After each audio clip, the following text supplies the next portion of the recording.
Hai, Assalamualaikum everyone. Hari ini adalah hari ke-9 kita. So, saya doakan semua terus kekal semangat dan excited dalam journey ini. So, hari ini saya akan berkongsi dengan anda semua topik pembelajaran kita yang ke-9 iaitu senaman 20% boleh bantu anda turun berat badan dengan lebih cepat. Okay. So, first of all, kena fahamkan dulu beberapa perkara basic tentang exercise. So, first adalah exercise ni hanya memberi kesan 20% dalam proses penurunan berat badan. Okay, yang mana baki 80% still datang daripada apa yang kita makan setiap hari. Alright? Okay, yang kedua adalah setiap kali kita melakukan exercise, ia hanya bantu bakar kalori tapi bukan bakar lemak. Okay, so ramai salah fahamkan yang ni. Dan yang ketiga adalah exercise di bahagian perut tidak akan mengempiskan perut. Okay, jangan buat sit up sampai 1000 kali. Okay, disebabkan lapisan yang besar tu bukan otot yang tidak kuat, tapi lemak yang berada sekitar tempat tersebut terlalu banyak, terlalu tinggi. Okay, so perlu fokus kepada diet kita agar lemak tersebut dapat hilang dengan betul. Okay, so apakah peranan exercise pada diet kita? Okay, so kita go through one by one. Okay, so salah satu kena faham peranan exercise bukan semata-mata pada diet tapi pada lifestyle kita. Okay, so kena ingat, alright. So yang mana dia bantu untuk meningkatkan kecergasan tubuh badan kita, boleh meningkatkan metabolisme badan kita dan bantu meningkatkan tahap kesihatan jantung kita. Dalam masa yang sama boleh bantu untuk increase kita punya mood happy. So dalam masa yang sama ini akan mempercepatkan proses penurunan berat badan kita dengan lebih sehat. Ada beberapa kesilapan yang biasa terjadi dalam exercise. Yang pertama, orang anggap exercise semata-mata dia boleh kurus. Dan ia satu lesen yang boleh makan apa saja. Makan je lah, nanti baru bakar. Dan yang ketiga adalah kita fokus pada exercise 80% dan senaman hanya 20%. Okay, so kena hati-hati yang ni. Okay, sila betulkan mindset kita,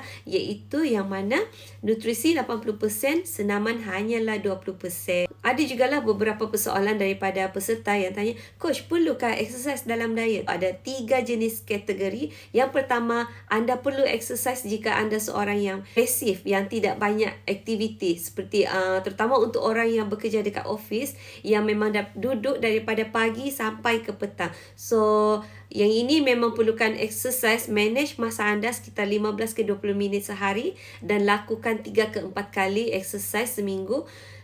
Ia akan bantu anda untuk turun berat badan dengan lebih baik. Okay, yang kedua adalah tidak perlu. Okay, tidak perlu jika anda seorang yang memang sangat aktif dan kuat berpeluh. So, yang berjalan laju, yang banyak berdiri, melakukan kerja-kerja berat ataupun pekerjaan yang banyak menggunakan tenaga. Okay, so tidak perlu. And then yang ketiga pula adalah orang yang tidak perlu juga adalah orang yang mempunyai berat badan yang berlebihan sehingga 20 ke 30 kg. So, cukup sekadar untuk anda latih diri anda untuk lebih aktif dulu, jaga makan dulu. Seterusnya adalah anda akan dapat quality exercise dengan apa yang anda makan sebelum, semasa dan selepas bersenam. Okay, so sebelum bersenam, pastikan anda perlu dulu alas perut dengan contoh, boleh ambil 1 ke 2 biji pisang sebagai sumber tenaga. Ataupun nak lagi best, kita boleh ambil F1